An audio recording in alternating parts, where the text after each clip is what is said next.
Ancient period से ही हम भारतीयों ने साइंस के साथ साथ टेक्नोलॉजी के क्षेत्र में भी महत्वपूर्ण प्रगति की है।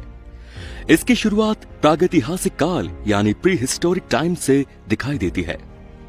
आदि मानव ने स्टोन एज में टूल्स एंड टेक्नोलॉजी की बहुत सी वैरायटीज का निर्माण किया। यहाँ पर यह कहना ज्यादा उचित होगा कि मानव सभ्यता की शुरुआत के साथ ही इंजीनियरिंग का विकास भी हुआ। यदि हम भारत के अति प्राचीन इतिहास की बात करें तो भारत में ऊंचे उड़ने वाले गुब्बारे, पैराशूट, बिजली और बैटरी जैसे कई उपकरण थे। उस अति प्राचीन समय में भी एरोप्लेन होते थे, यहाँ तक कि अंतरिक्ष यान भी होते थे। आज के लोग भले ही विश्वास न करें, लेकिन एक्सप्लोरर्स ने अब तक इस सच को धीरे धीरे स्वीकार करना शुरू कर दिया है। यहाँ सबसे जरूरी बात यह है कि किसी भी देश और उसकी संस्कृति के इतिहास को धर्म की नजरों से नहीं देखा जाना चाहिए। इसी क्रम में अगर हम हिंदू धर्म के काव्य ग्रंथ रामायण और महाभारत की बात करें तो उस समय के इंजीनियर आज के मुकाबले कहीं अधिक एक्सेसिव टेक्निक से लैस थे। रामायण और महाभारत के समय काल से ही हम इंजीनियरिंग का इतिहास पाते हैं। उस समय भी टेक्नोलॉजी इतनी ज्यादा विकसित थी कि इसकी जानकारी हमें प्राचीन धर्म ग्रंथों से मिलती है। प्राचीन काल में भारत में एडवांस्ड टेक्नोलॉजीज वाले विमानों यानी एयरक्राफ्ट के बारे में पता चलता है।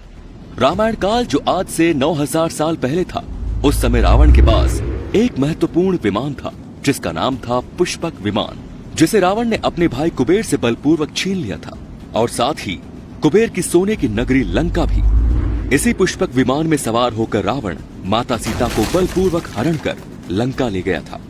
प्राचीन धर्म ग्रंथों के अनुसार पुष्पक विमान का डिजाइन ऋषि अंगिरा और निर्माण विश्वकर्मा ने किया था। उस समय के विमानों की मुख्यतः 2 कैटेगरीज थी। नंबर 1, मानव निर्मित विमान। ये विमान आज की तरह के एरोप्लेन जैसे हैं जो पंखों की सहायता से उड़ान भरते थे। Number 2, incredible aircraft. इन विमानों का आकार प्रकार आधुनिक उड़न तश्तरियों की तरह हुआ करता था। इनमें से तारामुख विमान चुंबकीय शक्ति से चलते थे। अगर हम पुष्पक विमान की बनावट की बात करें तो इस विमान में बहुत सी विशेषताएं थी, जैसे इसका आकार जरूरत के हिसाब से छोटा या बड़ा किया जा सकता था। तभी रावण पूरी सेना को साथ लेकर इस विमान से उड़ान भर सकता था।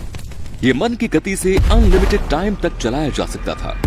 ये विमान एक जगह से दूसरी जगह ही नहीं बल्कि एक ग्रह से दूसरे ग्रह के लिए भी जा सकता था। यानी ये एक स्पेस क्राफ्ट था जो सोने का बना था। इसमें कई कैबिन भी बने होते थे। कहा जाता है कि रावण के पास कई अन्य विमानों के साथ साथ 4 हेलीपैड भी थे। वो पुष्पक विमान को उसानगोड़ा हवाई अड्डे पर उतारा करते थे। इस हवाई अड्डे को हनुमान जी ने लंका दहन के समय जलाकर नष्ट कर दिया था। पुष्पक विमान टेक्नोलॉजी के मामले में मॉडर्न एरोप्लेन से कहीं आगे थे। 4वीं शताब्दी ईसा पूर्व में महर्षि भारद्वाज ने बाकायदा वैमानिकी शास्त्र लिखी थी, जिसका अनुवाद अंग्रेजी भाषा में भी किया जा चुका है। इसमें अंतरिक्ष में उड़ान भरने वाले विमानों को बनाने की जानकारी दी गई थी। कहा जाता है कि महर्षि भारद्वाज ने जिस तरह से विमान बनाने की टेक्निक बताई वो वर्तमान की टेक्नोलॉजी से कहीं आगे थी। रामायण काल के वैज्ञानिक व इंजीनियर नल, नील, विश्वकर्मा, सुबाहु ऋषि अगस्त्य, वशिष्ठ, विश्वामित्र आदि थे। इस समय की वास्तुकला और स्थापत्य कला आज से कई गुना आगे थी। भारत से लंका को जोड़ने वाला राम सेतु का निर्माण विश्वकर्मा के पुत्र नल और नील ने किया था, जो कि एक अद्भुत पानी पर तैरता हुआ पुल था। यदि हम पहिए की बात करें तो इसका आविष्कार नवपाषाण काल से माना जाता है। ऋग्वेद में उल्लेख मिलता है कि प्राचीन काल में ऋषियों ने 3 पहियों वाले एक रथ का निर्माण किया था, जो कि अंतरिक्ष में भी उड़ान भर सकता था। आज से 5000 साल पहले अगर हम महाभारत की बात करें तो शकुनी की एक कॉन्स्पिरेसी पॉलिसी के तहत दुर्योधन ने पांडवों के रुकने के लिए एक लाक्षागृह महल बनवाया, जो कि लाख से बनवाया गया था। अब आप खुद अंदाजा लगा सकते हैं कि इतना प्राचीन समय में भी आर्किटेक्चर के मामले में कितना विकसित युग रहा होगा। दुर्योधन की योजना थी कि पांडवों को इसी महल में जलाकर मार डालें, क्योंकि लाख तेजी से आग पकड़ता है। इसीलिए सूचना मिलते ही पांडव एक सुरंग के रास्ते से रातों रात भाग निकले। ये सुरंग आज भी गाजियाबाद में हिंडन नदी के किनारे पर खुलती है और लाख के महल के अवशेष आज भी बरनावा के मेरठ में पाए जाते हैं। इस प्रकार पांडवों ने भी इंद्रप्रस्थ नाम के एक नगर की स्थापना खांडव वन के एक निर्जन स्थान पर की थी। यह नगर पूरी तरह अचंभित करने वाली टेक्नोलॉजी से बना था। ये सागर जैसी चौड़ी खाई से घिरा था। जो कि गगनचुंबी 4 दीवारी से घिरी एक अमेजिंग सिटी थी। इसमें अनगिनत महल और असंख्य द्वार थे। शास्त्रों के अनुसार दुश्मन का एक बाण यहाँ पर एक खरोच भी नहीं बना सकता था। दीवारों पर बड़े बड़े लोहे के चक्र भी लगे थे। इस प्रकार हम कह सकते हैं कि महाभारत काल में भी आर्किटेक्चर अपनी चरम पराकाष्ठा पर था। आर्किटेक्चर का ऐसा नमूना शायद ही इस मॉडर्न एरा में देखने को मिले।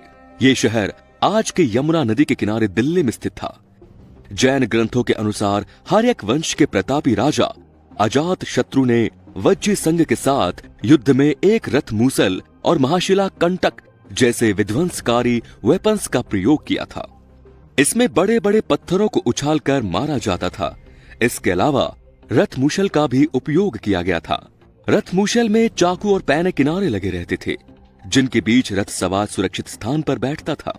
इसके बाद अगर मौर्य काल की बात करें तो मौर्य काल में पत्थरों और लोहे से बनी टेक्नोलॉजी से भरपूर वस्तुओं का खूब विकास हुआ। इसका एग्जाम्पल है सम्राट अशोक का एकाश्मक स्तंभ। इसका वजन 50 टन और ऊंचाई 30 फीट से अधिक है। इसमें सबसे आश्चर्यजनक बात यह है कि बिना किसी क्रेन मशीन की सहायता के इस स्तंभ को 500 से 600 मील दूर दूर ले जाकर स्थापित किया गया था। लेकिन कैसे?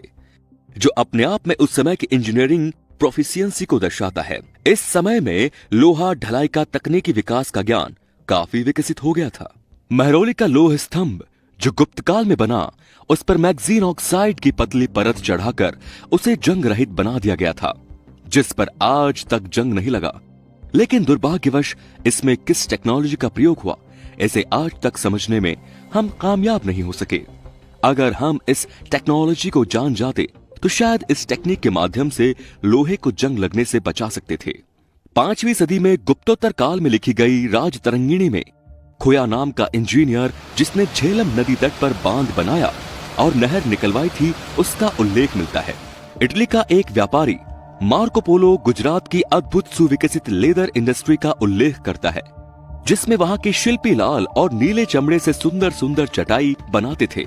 इसके अलावा इंजन, मशीन टूल्स, धातु विज्ञान आदि मेटालर्जी की अधिक से अधिक सोफिस्टिकेटेड टेक्नोलॉजी थी, जिनके बड़े और खूबसूरत शहरों ने 13वीं शताब्दी के इटालियन व्यापारी मार्को पोलो को बड़ा इंप्रेस किया। नई शताब्दी में कावेरी नदी पर चोल राजाओं द्वारा बनाया गया श्रीरंगम टापू के नीचे एक बांध बनाया गया था, जो 240 मीटर लंबा और 18 मीटर चौड़ा था। ये अपने आप में ही टॉप क्लास इंजीनियरिंग को दर्शाता है। हवाई जहाज बनाने का श्रेय ऑरवेल व विल्बर नाम के अमेरिकी राइट ब्रदर्स को दिया जाता है, जबकि राइट ब्रदर्स से 8 साल पहले वर्ष 1895 में शिवकर बापूजी तलपड़े नाम के एक भारतीय नागरिक जो पेशे से एक अध्यापक थे, ने मुंबई की चौपाटी के नजदीक सार्वजनिक तौर पर एक हवाई जहाज उड़ाया था। मारुत सखा नाम के इस हवाई जहाज ने 1500 फुट की ऊंचाई तक उड़ान भरी। तलपड़े जी की पत्नी का निधन हो जाने से दुखी तलपड़े ने इस दिशा में काम करना बंद कर दिया और उनके फैमिली मेंबर्स ने आविष्कार संबंधी कागज और टेक्निक को अंग्रेजों को बेच दिया। इसी विषय पर एक हवाईजादा नाम की फिल्म भी बनी, जो काफी हद तक सच को सामने लाने में सफल रही। अब बात करते हैं इटली के चित्रकार, मूर्तिकार, वास्तुकार और इंजीनियर लियोनार्डो दा विंची की। लियोनार्डो दा विंची अमेरिका के राइट ब्रदर्स की पहली उड़ान हासिल करने से तकरीबन 400 साल पहले एक फ्लाइंग मशीन तैयार कर चुके थे। इतना ही नहीं, लियोनार्डो दा विंची ने दुनिया की पहली कार का आविष्कार भी किया, और सबसे हैरानी की बात यह है कि लियोनार्डो की सेल्फ ड्राइव गाड़ी को ड्राइवर की जरूरत नहीं थी। ये एक एनवायरमेंटली फ्रेंडली व्हीकल था। Leonardo da Vinci mirror writing में राइटिंग वर्क करते थे। इनकी एक manuscript codex Leicester Bill Gates ने 11 नवंबर 1994 में $30.8 मिलियन में खरीदी। माना जाता है कि ये दुनिया की इकलौती ऐसी किताब होगी जो इतने महंगे दामों में बिकी। दरअसल इस किताब में पुनर्जागरण विचारकों और साइंस एंड टेक्नोलॉजी से रिलेटेड बातें लिखी गई। निश्चित ही आधुनिक युग में बिजली का आविष्कार माइकल फैराडे ने किया। बल्ब का आविष्कार थॉमस अल्वा एडिसन ने किया।